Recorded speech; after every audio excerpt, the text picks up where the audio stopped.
Hello and welcome back to Strongman High's Life is a Mishmash. Today we have very special guests with us. We have Kat McCooey-Heap. Hopefully I've Well said done. that right. We've literally just had a conversation off air about how to say Kat's last name because it is not, as people may think, McCheapy. No. It is McCooey-Heap. So welcome to the show, Kat. Thank you. No problem. So, do you want to give a brief introduction, elevator pitch to who you are, what you're all about for the pod? Sure. So I'm Kat McCooey-Heap. Well done, Becca. I usually compete in the under 57 weight class, which I've just finished kind of my first year at national level. Was really, really fortunate to qualify England's this year in my first ever England's through the natural strongman pathway. Went to UK's, which was fantastic. And I've just done two kind of back-to-back competitions where I had a little play in the under 64s at the AL Fitness Strongest Lightweights. And then I just last weekend competed at the under 57s Arnold Pro-Am qualifier. So I'm normally in the 57 class. I've been doing Strongman for about 2 years now. But in real life, I am a teacher, which is fun and doesn't always mix terribly well with the strongman training life, but it's fun managing that. So that is me. Oh, very nice. What do you teach? I teach English. I teach secondary English. Oh, wow. It is. That sounds awful, actually. Oh no, it's the best. I absolutely adore my job, and there are some really niche little crossovers into strongman. So I teach Macbeth at Key Stage 4, for example. Yeah. And there's a line in Macbeth talking about Macbeth's tyranny and how Scotland sinks beneath the yoke of Macbeth's rule. And every time I get to teach this line, I go full send strongman. Do we know what a yoke is? What is a yoke? Do we know what they were originally used for? Do you know how they're still used? And it's really fun spotting those little areas where I get to talk about strongman at work. Hell yeah, I love that. What did the yoke originally get used for? Is it like the milk carrying cattle thing? Cattle? Yeah, so a yoke is like it looks similar to the yoke that we know, but you can put one over cattle and they might carry their own milk. So you milk the cow and it carries its own milk back to the barn, wherever. Or they can be used for carrying pretty much anything, but yeah, usually on a cattle. Wow, how interesting. I didn't even know that. Obviously, yokes had to come from somewhere, hasn't it? But yeah, that's so interesting. Strongman events are always so weird when you start finding out the deep dive. Oh, I know. Aren't there? It's great fun. It's great fun. Yeah. I always remember trying to find out what Fingal's fingers were, where that came from, and there's something to do with a cave and like someone's really big fingers, and it's so weird, like bizarre. That's something I've never actually had a go at yet, but it always freaks me out. You know, when they follow them with the little trolley in case they drop them. Yeah. It's like, that's how you know it's a good event. You get spotters with a trolley. 100%. I've done it before and I really enjoy it as an event. I think it's mint. However, on the other side, being a comp promoter and doing it as an event, worst event in the world. I hate it with all my being.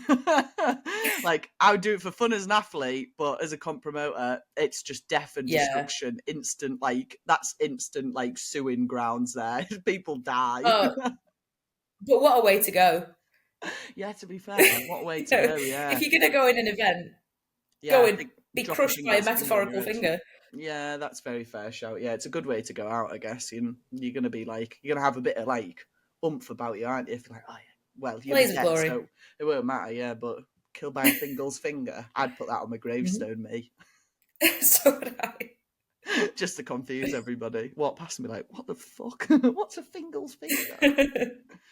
Class. Right, well, let's crack into it then. So, what has been your Strongwoman high? This was so easy.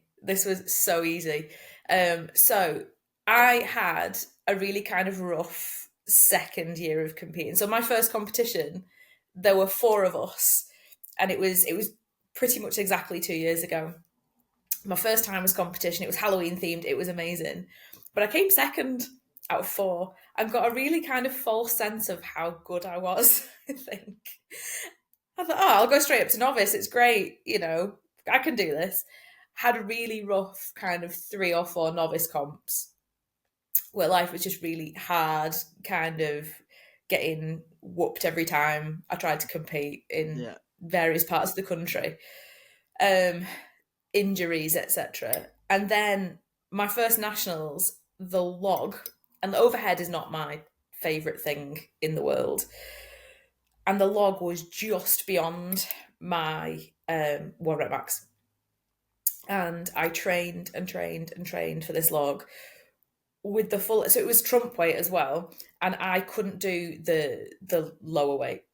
Yeah. So I was going into England fully expecting it to be really, really difficult. But I ended up training at about 6 different gyms in the prep for England to try and get this log. Found out how big the log was going to be, and that threw another thing into the mix, because different logs obviously impact quite significantly on your ability to press them. If you're me, anyway. There's people that it doesn't matter for. If you're me, it really does change the physics of the whole lift. I've nowhere to put a 12-inch log, you know, on me. It looks comical. So I ended up joining different gyms that had lighter 12-inch logs, so I could get used to cleaning them, I could get used to pressing them. Mm-hmm. And then as I was peaking for this competition, I was trying to press this big log and trying to press this big log, and I couldn't do it, and I couldn't do it, and I couldn't do it. And so I went in kind of on a wing and a prayer, and it was the first event.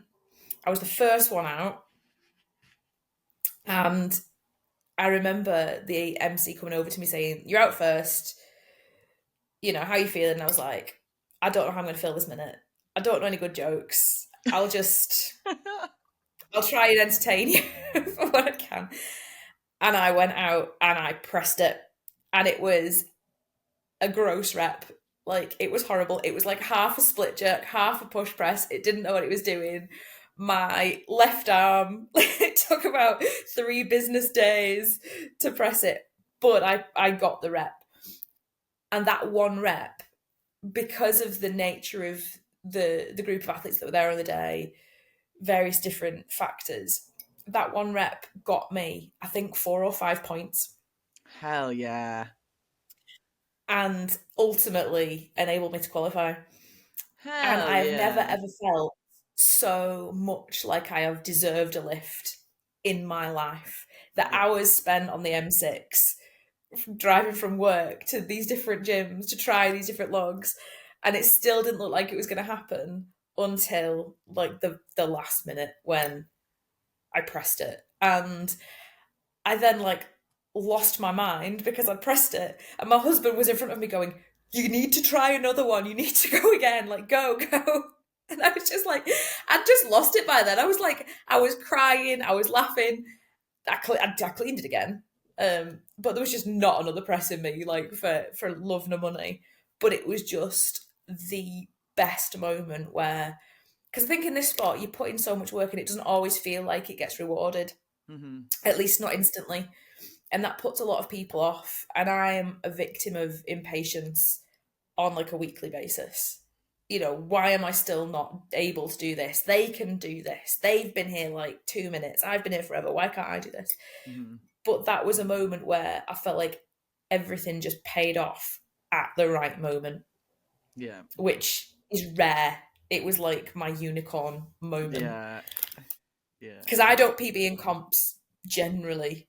I tend to get over nervous, and that's something I continue to work on. But in that moment, it was just the best. And so for me, that's the very easy standout high. Yeah. Yeah, 100%. That's so cool. I love it. I love that it's come from like that journey of like going to all those places, doing that, like the countless hours you must have spent trying to sort that out and just finding the gyms and finding the logs and stuff. And then to PB at a comp as well is insane. Like, I don't think I've never hit an overhead PB in a comp ever in my life. Oh, I think overhead's just really tricky, especially natty female shoulders and things. You know, it's the slowest kind of burner, isn't it? Yeah. But I remember just sending so many gyms, so many messages. What's the diameters of your logs? Have you got any that are like lighter than 45 kilos? And people are like, no, we've got one. It's like 55 or it's 60. And I'm like, no, sorry. Like, Yeah, that's not gonna work. that's For no good me. for me. Yeah, no, that's class. That's such a good like strong woman high. That though, I love that. It's a really like I cool haven't done it since. journey. Well, no one cares about that. That We road doesn't log in every competition since. doesn't matter about that. It's fine. But that one time though paid off, and that's enough to give you enough hope to be like, this is worth trying because it might But yeah, it you know, might I've done happen it. again. It can happen. It can happen. Yeah, 100%. I liked as well the how you were saying about how you got absolutely whooped as a novice, and I think that's an interesting point as well because you're an under 57 kilo athlete and you're obviously a lot smaller. Like that novice grassroots is so hard, especially for the smaller women, because you're constantly at that point where you're up against people who are going to be so much bigger than you, and it almost feels like you get forced into your weight classes before you're like ready almost before you've cut your teeth almost, yeah. Because that's the only place you can really be competitive. And I remember my poor mum came to watch me for the first time in Hull, and so that's about a 3-4 hour drive for us. I'd broken my foot in the January when I was preparing. It was the Northern Amateur Women's League, yeah and I was supposed to do the qualifier in March, and then they really kindly let me move to the May qualifier, but it was in Hull. So I said, fine. And it was the first time my mum had ever come to watch me compete, and I was absolutely just annihilated by these incredible women. And my poor mum, I think, just kind of thought, oh, this is really bad. She's like, she's so into this. She's too far gone now for me to try and say to her, do you want to try something else? You know, because I've got no sporting background whatsoever. And, you know, you talk to people at comps and they're like, oh, you know, they've come over from CrossFit or they've come over from gymnastics or they've got an Olympic weightlifting background. And I'm still there going, and I've got a sat on the sofa eating custard creams background. You know, that's as sporty as I ever got. And I only started training seriously in the gym when I was like 32. yeah And so it's kind of like I've not really got any foundation or experience of being in a kind of competitive environment on my own or in a team or anything. So my poor mum was like, oh, are you sure this is really what you want to do? You know, and I think it was the first time she'd ever seen me compete. And I said to her, no, I said, I'm not bad. I said, I'm not bad. They're just all really, really good. yeah And and so I think having her there at England's, the video is so cute because my mum is just in the background like losing her mind, oh bless. which is just lovely. But yeah, so I think because that was hard, you do kind of find yourself needing to go into weight class perhaps sooner. yeah yeah yeah I think it's just really hard, isn't it, especially when you're so much like smaller than just like everyone else that's coming in through it, and like you said, like having no sporting background as well is going to make it even like more difficult. What originally got you into strongman then? How did you get into this? It was a baptism of fire. My first coach was a PT at a local commercial gym, and he spotted my husband doing a bench press one day and somehow sold him a block of PTs, as all good PTs do. Yeah. You know, they're very good salespeople. And at the time, I just started trying to go back to the gym after COVID. I wanted to be more active, but I will run on the treadmill because I'll get really sweaty, and that will be a marker of success. Is how much sweat can I possibly lose in a session? And I was really anxious, really nervous, wouldn't like come off the treadmill. I'd just go and run and then leave and then run and then leave. And he was like, why don't you have a PT? And I was like, no, absolutely not. No. Who is this boy? Like, no. Yeah. And then I did, and it turned out to be really, really good. and I loved it. I loved kind of when we moved on to compounds, I was like, this is really fun. And then my husband decided he wanted to try and get a 200 kilo deadlift. So I was like, I'm going to go for a 100 kilo deadlift then. And it took me forever, but I got there. And my coach at the time was saying, you should try strongman, because he did strongman. He was like, you should try it. And I was like, no, it's all right. No. Go on then. And since then, it's just been like this series of yeses. And whenever I'm having a particularly stressful week, where it's work, training, meal prep, whatever it is, I say to my husband, I was like, how has this happened? Like, how is this my life now? And he's like, it was just a series of yeses, Kat. You just didn't say no. Hell yeah. But I absolutely love it. And I can't imagine now doing something else or having not found it. I don't know what my life would look like, because it is very much all consuming. Yeah. 100%. I agree with you on the all consuming. It just takes over your life, doesn't it? And all of a sudden, you're a couple of years in, you're like, what did I do before this? Like, where's all this time? Like, how have I got? It's like when people retire. When people retire and they say, how did I ever have time to go to work? It's like, yeah, how did I fill my evenings before? Like, yeah, what was I doing all of this time that I'm now doing strongman training in? Like, I must have had so much time previously that I just wasn't utilising at all. I think I just needed to find my thing. I think I've just kind of flitted between like intense interests like my whole life.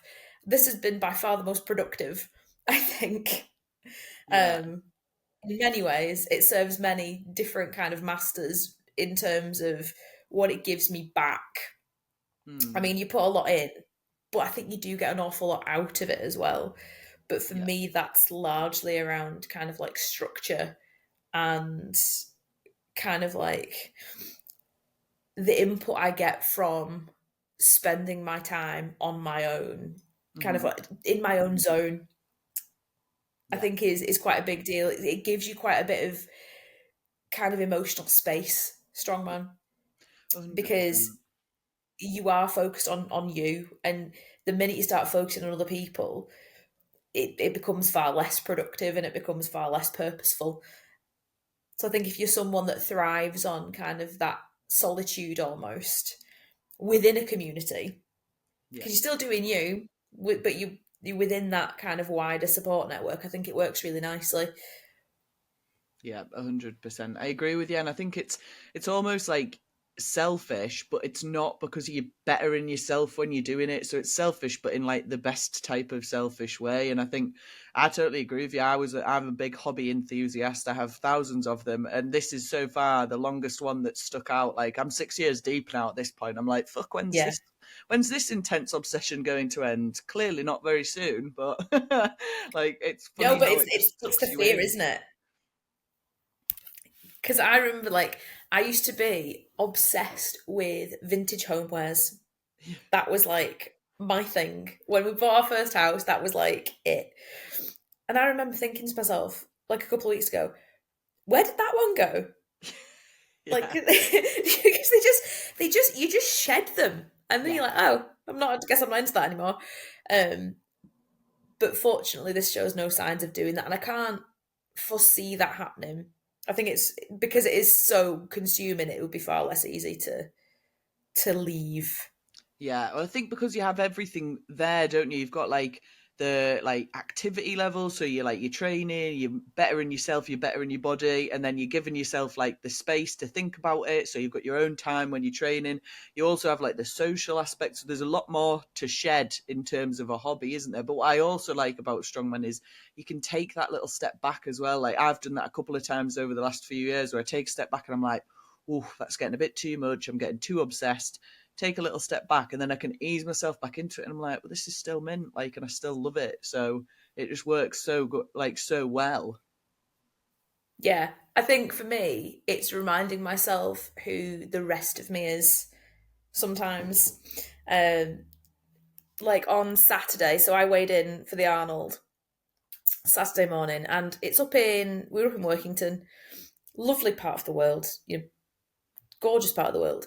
And we went to an aquarium, and for about an hour, I was just not Kat the athlete. I wasn't Kat the teacher. I wasn't Kat the carer. I was just me for an hour or so, and it felt so liberating just to kind of step outside of everything for a little bit and remind yourself, oh, I'm this as well, and I like that as well. And it's not, it feels like your whole personality, and the perception of other people is it's your whole personality, but then it's like, actually, who knew I really had an affiliation with this octopus? Yeah. Who I learned a lot about. 100%. Yeah, I totally agree. I think it's one of those things that you can have, just like, in my mind, strongman just runs in the background all the time. Like, it's always there. It's always running in the background. I always know I can dip into it and get more obsessed if I want to, or I can step back and be less obsessed if I need to. Like, it's just always like a constant solid for me, which I think is why I've stuck with it for so long. Because notoriously my hobbies last like maybe a year, 2 years max. And like, I'm like, probably bored of that now. I've still got all this stuff, but you never know. Might get back to it. But strongman just feels like it's a bit more constant. It's good. It is really good. And it's so interesting. When I got my autism diagnosis in May, it even says in my diagnostic report how important it is for me and my well-being that I get to take part in Strongman. It's even named, which I thought was quite funny, Class. because the kind of diagnostic process, they were trying to give me, or they did give me, some quite convincing reasons why strongman is good for me particularly. They was talking about like sensory input and things. I turn out to be someone that really enjoys like deep pressure, and my physio's noticed it before. She's like, you're like, you're fine. You don't make a peep. Yeah. And I think because I'm having quite a nice time, really. But there's all sorts of other kind of parts of me that it serves that I don't think anything else has managed to quite do before. Yeah. So I really thrive off kind of like sameness, predictability, routine. And that's exactly kind of what a training program can give you. Mm. That's that feeling of order and control, and that kind of, I'm going to go into the gym and I've got 5 things to do in that order. It's going to look like this. My warm-ups look like this. And it's that consistency, I guess, that does reward you Yeah. in a way that consistency over other things doesn't necessarily in the same way. But that comes with obstacles, I guess, equally, where you might have 5 things to do in a particular order, and then you can't for whatever reason. Yeah. Yeah, no, I totally understand what you mean. Yeah, it's really interesting that I know we've had Holly Ford on before on the podcast to talk about how like she deals with autism and in Strongman, and I just find it really, really interesting. It's like, and it's a good resource for other people out there who like either might be thinking they are and haven't had a diagnosis, or have had a diagnosis and like, how do I now navigate this like really weird, intense sport that I've got myself into? And it's just, yeah, super interesting. What do you find your main struggles are with it? Um, the kind of the obstacles to my routines, getting stuff done in the way that I kind of expect them to pan out in a session, for example. Yeah. And socially at comps, like I always worry that I come across as an absolute arse at comps sometimes, because that, like, I had no idea when I first started competing, like the people that you're literally up against, like they're nice to each other, Yeah. support each other, and I'm like, oh, okay, why? That's strange, because surely, there must be some degree of rivalry here, that this is literally a competition. And someone said to me once, it's not you versus them, and I went, it literally is. It That's the whole actually point. is like this. So that took me a little while to get my head around. And then I respond quite emotionally sometimes when things don't go great, and it's not my finest hour, and it's the thing that I get the most embarrassed about. And I think in my home gym, people are very used to it, where I don't like scream and shout or anything, but I will like fully walk out. I'll come back in. But I remember training for UKs and we had a trump weight squat that I was like determined I was going to do. And I did it a few times in prep, but then like as the comp got nearer, my head just started to fall off. And I kept failing the squat, and it was such a pain to set up because it was squat with big wheels to boxes. Yeah.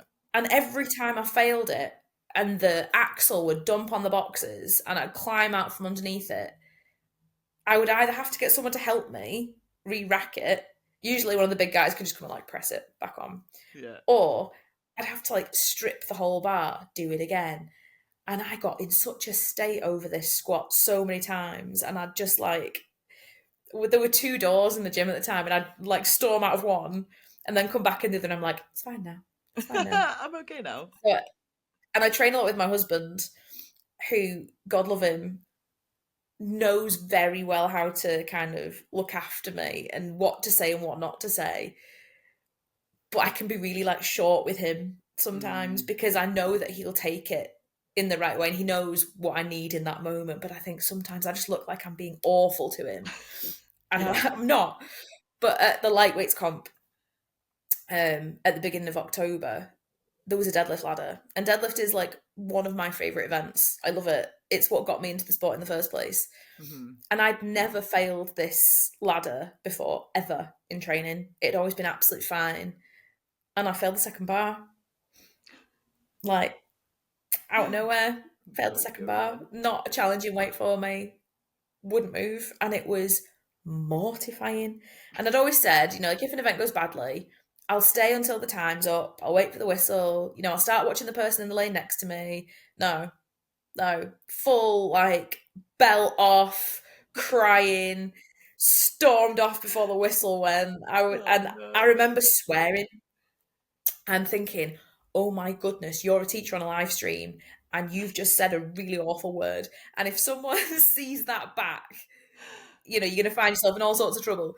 And I was in the disabled toilet. I couldn't breathe. I was like, this is really bad. I'm going to go home. That's like the end of my strongman endeavours. I can't ever show my face again. And then within about 5 minutes, I was like, right, I've got a warm up for Axel now. Like, I'm all right now. Back to normal. I'm fine now. It's okay. Like, it's done. And I'm still traumatized by it. I still think about it a lot. Like, what on earth happened? I can't, for the life of me, work out what happened. My coach uses the term brain fart. I think you just had a brain fart. I'm like, maybe, but it was really inconvenient and embarrassing when that was supposed to be like the thing that I was super chill about.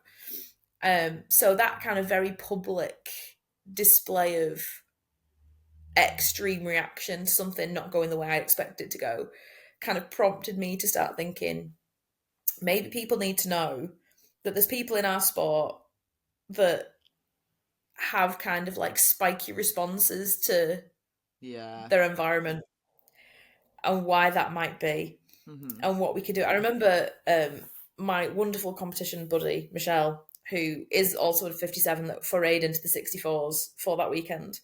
But Michelle being Michelle, just dominated. And I remember she messaged me afterwards going, if that happens, what can I do? Like, what do you need when that happens? And that's so nice because it shows that people are so considerate. You know, they don't just think, you know, you spat your dummy out there. You know, that didn't go well and you didn't react well. It's a case of, in that moment, that's happening because you need something. Yeah. Which is just lovely. Yeah, that's so sound. I love it. Like those are the friendships and relationships that you build in Strongwoman that I think that are just so bizarre when you think about them. Like direct competitor, and you're just like, oh, now we're like such good mates. Like, and you'd like ask me those types of questions, like just to help me in this environment. When really, if you help me, that's going to make it worse for you. Like, it's crazy, isn't it? It's so strange to get your head around, but honestly, like I've never in my life really had friends who are women, like outside of work, where it's really circumstantial and they kind of you really valued colleagues and friends in that way. I've never really socialized with women, particularly because women are so difficult to read a lot of the time, stereotypically speaking. But in this sport, I have kind of made more friends who are women than ever before, which is really lovely. Yeah. You know, but you can ask each other the weirdest questions, and it's 100%. perfectly normalized. Yeah, things that you just couldn't ask other people, like recommendations for kit, you know, things like that. That especially when you kind of need certain sizes of things, like what size Cerberus shorts do you get? Yeah. You know, that there's no extra small. What do we do? That type of thing is, you've got that little community you can kind of vibe off, which is nice. Yeah, I totally agree. It's that weird like group of girls that you've got where if you're going to talk about how terrible it is being on a heavy period when you're trying to do a heavy deadlift, and you're like, it just feels like there's stuff gushing out of me, and all the girls are like, yeah, and you can see if there's any men in the vicinity, they're all like, what are you talking about? You're like, don't worry about it, mate. Yeah. You don't need to know these things. The different layers of being a female athlete, like log cleaning, for example, for me is not a problem. But for women with large boobs, it's an issue. You know, because they're going to clean it twice, that type of thing. Yeah. Periods, pee, like Yeah. all of the wee chat tends to happen at comps 100%. usually. You know, how many pairs of leggings have you brought today? Yeah, and just no You one's know, bothered, are they? Like the girls just don't. no, All of us just seem to be like, yeah, we're all in this weird sport together. It's sometimes a bit minging, and we'll just openly talk about it because we just don't care. it's great. It's great. It's so liberating in many Yeah. regards. Yeah, I totally agree. Well, that moves us on nicely then, talking about this terrible deadlift time to the Strongwoman Yeah. low. Was that I mean, it? that's a very obvious one. That's a very obvious one. But kind of like, I mean, I've zeroed stuff in comps before. On Sunday, zeroed the log. Like, and it wasn't a huge surprise. Yeah. Like, if it were an axle, it'd be a different story. It's always the way, isn't it? There's always, Yeah. well, I say it's always the way. It's not for some very wonderful people. So zeros in comps kind of don't affect me hugely if I can kind of anticipate them. Mm-hmm. That one I couldn't anticipate. That was awful. But I think for me, my Strongwoman low is probably when I broke my foot in the gym. Not in my strongman gym, in a commercial gym. At the time, I was kind of training between two of them, and it was very, very early on a Saturday morning. And it was my first very early solo session on a Saturday morning. I used to train. I think this was the making of me as an athlete. I used to train for like 4 hours on a Saturday morning between 6 and 10. And yeah, and I would do like a PT, and I would do some classes, and I don't know how I did anything. I do far less cardio now. It's great. Just overreaching all the time. But this is my first ever session where I've been like left on my own this early in the gym to just get on with my session. I got it on my app. I knew what I was doing, and I'd been front squatting. And at the time, I didn't have any lifters, so I was in socks. And then I had bench press. So I was like, I'll just go and get the bench. La la la, let's go over and get it. Still no shoes on, crucially. And the bench was one of those ones with like the flappy seat. Do you know what I mean? Yeah. And I picked it up by the wrong bit, the wrong handle, and it just went boosh down onto my first metatarsal. Oh. And I remember the noise of it more than I remember any pain. I remember hearing it, and the gym was very quiet because it was so early on a Saturday morning. And I just remember sitting down and I thought, you're not really hurt. This is fine. And then I tried to walk. And then when I tried to walk, I was like, okay, this isn't great. Like, this really isn't great. But it was, like I say, it was not ideal. Went to A&E, got it seen to. Yeah, first metatarsal, in 2 bits, not great. Have a boot. And then me being me and being really inflexible in the way that I think, I went back to the gym with my boot on, finished my session because it was pressing. I was like, I don't need my foot to press, it's fine. But that period afterwards where I couldn't deadlift and I couldn't squat. And they were the two things that I loved doing most in the world at the time. My comp prep for Nowell went in the bin. I ended up injuring my shoulder then because I was pressing. I was still determined to go to the gym 4 times a week. That's my routine. I'm doing it come hell or high water. I'll be that guy in the boot. It's fine. Yeah. But then ended up absolutely annihilating my left shoulder just with trying so desperately to keep that up. And I think that's the real danger. Unfortunately, that's kind of the worst injury I've had, touch wood, that kind of took me out of being able to do everything for the longest. But the danger there, and something I will have to be absolutely aware of if I injure myself again in quite the same way, is that I can't carry on and expect to carry on in the same way. That's more detrimental than just stopping and having a bit of time. You can keep moving, but don't go full send on the overhead then. Think about other things. Because I just remember being completely devastated. Watched someone's Insta story of them getting like a deadlift PB, and I'm in bed with this boot on, and I just cried and cried and cried, and I was like, this is the worst. I'm never going to be that strong ever again. Yeah. But I think you've got to go through it and come out the other side to realise that actually you can't compete in this sport without getting hurt at some point. Yeah, 100%. Something will happen. Whether it's through wear and tear, whether it's a trauma, whether it's, a misstep. Like I fell over. Well, I didn't fall over. I lost my grip on a really heavy frame and it catapulted me across the room. And that was only a few weeks ago, but that could have been so bad, but it wasn't. I broke a nail. That was the long and short of it. Yeah. But I remember thinking that could have been like a full on like Nancy under that yoke, Yeah. I remember Nancy messaged me when I broke my foot and was just so kind about it. I'm like, firstly, your injury was way more like spectacular than mine. Like, I dropped a bench on my foot and felt like the world was ending. You literally kind of broke your leg in many places in this blaze of glory yoke. And that, you're being really kind, messaging me saying, it's awful, it'll get better. I'm here and I can offer advice. And that's just so lovely as well. Yeah, she's so sound, Nancy. She's such a legend in this sport, isn't she? But yeah, I totally agree with you. I think with strongmen, you've sort of got to just deal with the fact that you're going to get injured. Like, I think the people who think, oh, I'll be all right, everything will be fine, like, don't really think about it, that's when you're going to get caught out. Because, like, I mean, I've had so many, I broke my foot, I dropped a plate off of a leg press on it within the first, I think I was only a couple of years in, and I broke my third metatarsal, and I remember being like, oh my God, at the end. Like, oh no, here we go. And now I'm like, oh God, I don't think I could count on both hands how many like silly little injuries I've had over the years.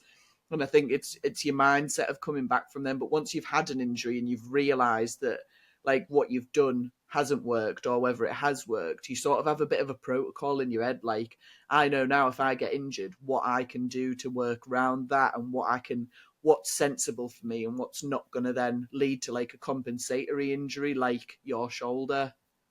Yeah, precisely. But I think it's something that you can't really comprehend until you've done it. Because it's one of those things, you're like, when people say, oh, and you think, oh yeah, well, that's you. I'm me. I'm different. No, that's everyone's kind of thought process, isn't it? It won't happen to me. I'm different. Or if this happens, I'll just do this. Yeah. But you get wiser all the time, I think, 100%. With everything. Yeah. You definitely, you need to go through those situations to learn, because no matter what, who tells you what or who says whatever, it's not going to make a difference at that moment in time. You're not going to listen to them because you just don't. You need to go through it yourself and be like, right, okay, this doesn't work. What can I do next time so this doesn't happen again? I remember crying in A&E that morning, and the poor woman kind of checking me in. She was like, is the pain really bad? And I went, no, I'm just really angry. I'm just really angry. Yeah. It's so. I remember having my bicep off, and I remember being in A&E and thinking, "This is it. It's the end." And I was trying to find surgeons' phone numbers off people who'd been messaging me about my bicep, thinking, "I'm going to try and get this surgery as soon as possible. I'm going to get this sorted. I can't have this be my last moment in strongman." And now I look back and I think, "You're mental. Like, you're absolutely. It was over and done within 8 months. You were fine. Like, it's not even a concern to you now." But at that moment in time, it was the biggest thing in my life. I was like, Oh, yeah. "End of my life now. I'm done. I've got no bicep."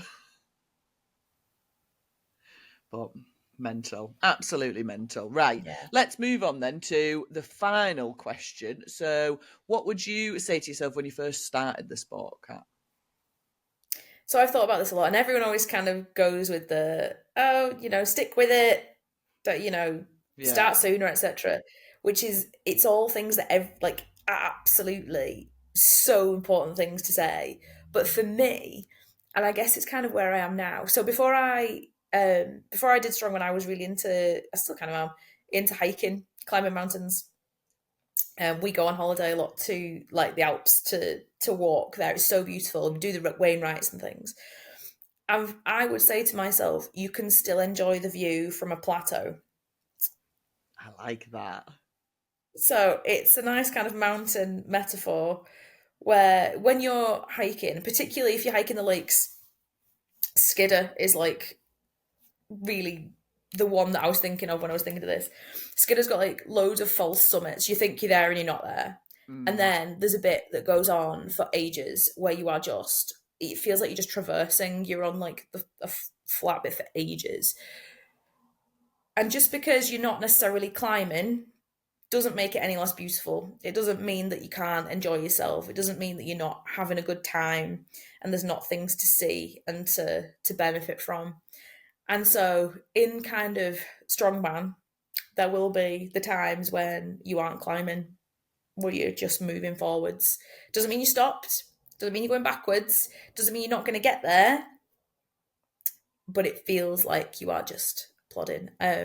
Particularly when, I mean, everyone loves the newbie gains, and you feel like they're just going to carry on that way forever.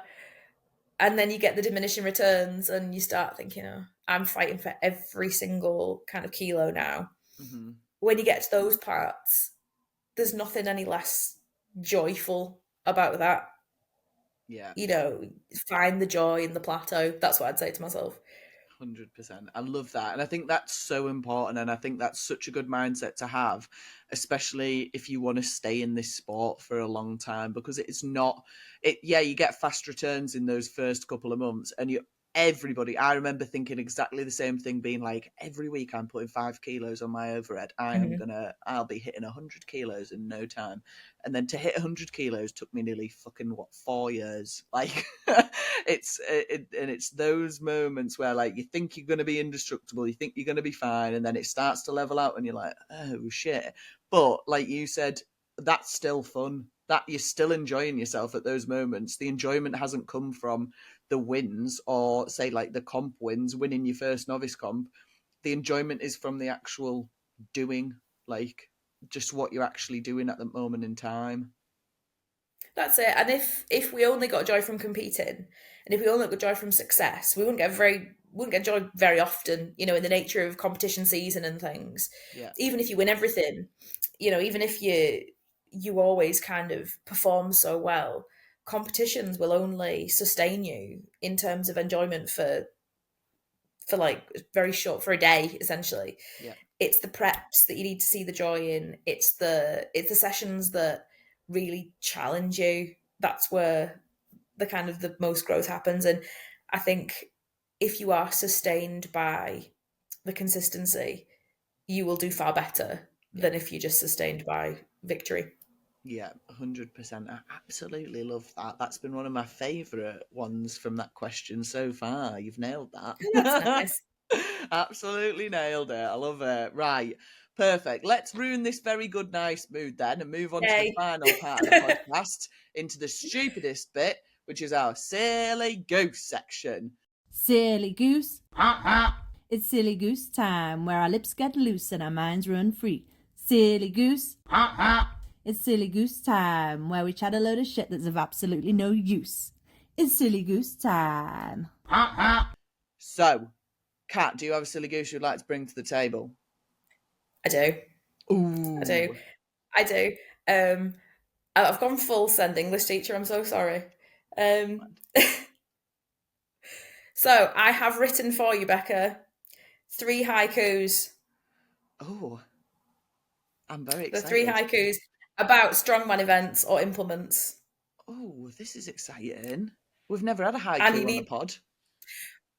You see, this is it. So I thought, do I leave myself at the mercy of Becca and let her choose a silly goose? But this is too good an opportunity to miss, because I'm a long time listener, like from like day one, and I love this podcast so much. And I was like, I can't be unprepared. So, do we know how haiku works? Sort of, yeah. Is 575 syllables? Is that right? 575. Yeah. And they're supposed to, haiku's beautiful because it's supposed to kind of capture the essence of a moment or the essence of like a thing. And the last line is supposed to kind of change direction a little bit and give you kind of a different kind of, what's the word I'm looking for? A different perspective on that thing. They're usually about nature, but we've strongmanified them. Okay. Hell yeah. So I wrote these very late last night. Okay. So, you ready? Ready. Right, what's the implement or event? Okay. The concrete icon, anchored by webs extending. Towel destroyer. Oh, that's got to be Atlas Stones. It's not stone. I love that, though. The minute you said concrete, I think it gave it away. But the web bit was nice. I liked it. Yeah, that's free, isn't it? Right, this one. Having spoken to me, you'll get this one. Okay. Why are you so cool? Woe betide and cylinder. Zeros feed my fire. Oh, God. What might be a woe betide and cylinder? It's got to be log. Log. Is a log. I was thinking, though, because that's me being a bit stupid and dyslexic, though, because I was like, cylinder, that's circle, that's a plate, that, isn't it? Like, it's a plate on something. But then I was like, no, this can't be right. And that's not a cylinder. When I was writing that one, I was like, it's annoying, log, because it's got this natural name that implies like all this wisdom from a tree, and then it just beats me up every time I try and do it. Yeah, I like that. But I do think log is very cool. I just wish it weren't so cool. Yeah. Last one. Okay. You'll definitely get this one. No floods to be seen, yet the urgency prevails. Quick picks are crucial. No floods to be seen. Oh, I don't know. You've said that. Now I'm like, what do you normally use in floods? So if there's a flood... Oh, sandbags. Yeah. Those were so good. I have thoroughly enjoyed Guess That Haiku. That has been a great haiku. Yeah. Strongwoman haiku. We went through a bit of a phase before with Jess Tate and doing riddles and stuff, but then I just got really annoyed because riddles are too hard. But I like this. This is my new favourite thing. Create me a haiku. Do this. Could do this for anything. It's really fun. But it's quite a nice thing if you're between sets of something. Yeah. Spot yourself at a piece of equipment, write haiku. Before you know it, it's time to go again. Hell yeah. This is going to be my new thing, writing haikus. All my training books are just going to have little haikus in them. See? I thought this silly goose, though, will either be like the making of me, or it will be the thing where everyone's like, oh, that's that weird haiku woman again. Nah, we love that. We love a haiku. I'm sold on this whole idea. Strongman haikus are my new favourite things. I've said it here first on the podcast, and that was such a better silly goose than my question that was going to be to you, which we'll get to in a second. But yeah, I'm excited.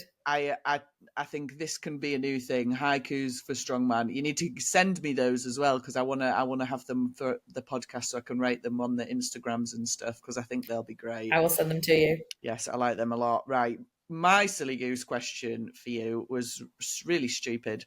Would you rather have a permanent clown nose or toes for fingers? I was going to ask you toes for fingers. We haven't had toes for fingers on the podcast yet, but When I was trying to think of one, and then I thought about if you were going to have cereal in your socks all day, what cereal would you choose? If you had to have cereal in your socks all day. If I had to have cereal in my socks. I don't know, actually. I think I'd probably go for like Rice Krispies or something because I feel like they'd just dissipate into dust. They'd be all right. That's what I thought. I thought Rice Krispies, Cocoa Pops, the smaller, so over time they'd like go up between your toes, and yeah. So I think I'd rather have a clown nose all the time.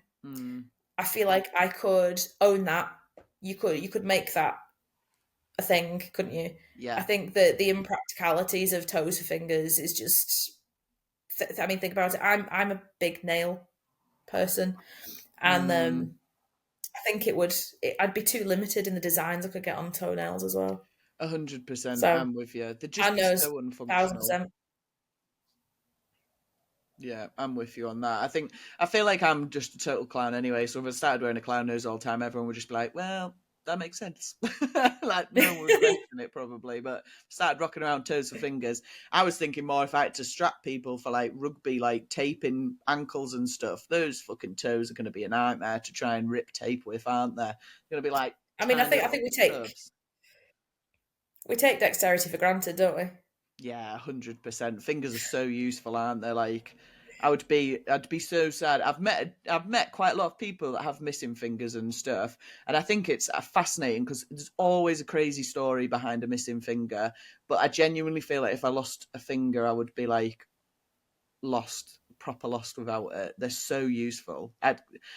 How much stuff I carry in from the car because I have this ridiculous well, it's not going to be 120 kilos per hand, is it? So I can probably carry these full 40 shopping bags because there's not 120 kilos here. And I've got them ripped into every single finger, bags everywhere. And I'm just like, imagine if you lost one. It'd be so annoying. It would be hugely frustrating. Yeah. So, yeah, I'm with you. I think clown nose is the only way to go in that discussion. The way? Yeah, well, that was a fantastic Silly Goose. I have thoroughly enjoyed that. I loved the haikus. My question was stupid, but the haikus really, really sold it. So thank you for that. It's been amazing. You're so welcome. No problem. So, right, where can people find you, follow along with your journey? And if you've got anything to plug, then plug it now. I have absolutely nothing to plug, but you can follow me on Instagram at Kat McCheapy, which is why lots of people are under the impression my surname is actually McCheapy. So it's just KatMcheapy. Lovely stuff. Perfect. Well, I'll tag it in the show notes below. But thank you so much for being on the podcast. It has been a pleasure. Thank you for having me. Like I say, long-time fan. It's an actual dream come true. Hell yeah, we love that. I love hearing when people say they've listened to the whole podcast. It fills me with fear because I think you probably know way too much about me. But it's great because we saw you at England's afterwards. You were very dutifully filling rubbish bins from the athlete area. And even my mum was slightly starstruck because I often have my mum in the car with me listening to the podcast. So my mum is as big a fan. Oh my God, that's amazing. She's like, back off the podcast. Like, yes, mum. That's class. I had the weirdest, I'll let you go in a minute, but I had the weirdest message chain the other day because I'm doing my dissertation for my master's. Well, I'm starting to get it ready. And I'd sent some emails out to a few people to meet up and stuff. And then I'd got this guy had emailed, my dissertation supervisor had emailed this guy and said, one of my students is doing this, whatever it is, dissertation on PEDs. Can you give her a hand? And the guy who'd messaged me back was like, oh yeah, are you Becca from the podcast? And I was like, yes I am. Jenny from the block, Becca from the podcast. Becca from the pod, yeah. I love it. It fills me with so much joy to know that people enjoy the podcast, and it does what it was meant to do. You do so much for it though, because my mum took quite a long time to be convinced that Strongman is a cool thing. Shout out to Sharon. But she is kind of now so immersed in seeing how positive people are about it and seeing how many women are involved. Yeah. I think for her was a big persuade her that actually it's cool. And she doesn't hate that I didn't do Irish dancing, really. You know, she's not really that mad. Hell yeah. The next step of this is get Sharon into Strongman. Come on, I tried. I try all the time. Well, this is we'll get there. This is her official call on the podcast, because I know she'll listen to this episode because it's her daughter. So Sharon, if you're listening, there's a space in Strongwoman for you that you need to jump into. So come on, what are you waiting for? Get it done. Let's go. I'm sure if she does now, that's it. Hell yeah, we've made it. We'll just start calling out people's mums on the podcast to do Strongwoman. That's what I'm going for now. That's my community outreach. I'm like, get everyone's mum doing Strongman. Love it. Hell yeah. Right, well, that's been amazing. I'll let you go now, but thank you so much for being on the podcast. Hope you've all enjoyed listening. No problem at all, and we will see you all on the next one. Goodbye. Thanks for listening to this episode of Strongwoman Highs, and I hope you enjoyed it. If you want to support the podcast, then please give us a follow on Instagram, or if you would like, we're also on buymeacoffee.com/strongwomanhighs. This is where you can send us tips, or you can also join our membership area, which is $5 a month or £4 a month. It's the silly Gosling level. We'll post out any extra content that we get on there, and hopefully a few little free giveaways of things as well. The podcast currently doesn't cost a lot to run, which is what we're trying to keep it as. But we would like to be able to cover our costs, and also once those costs are covered, any profit that is made on Strongwoman Highs will be getting saved up and put into a pot for future Strongwoman competitions that we can sponsor. So if you have a Strongwoman competition that you'd like to be sponsored, or if you want to be on the podcast, then give us a shout, send me a message on Instagram or on YouTube, anywhere else you can get us, and we'll get it sorted, because the more women that we can get on, the better. Thanks for listening and watching. Bye!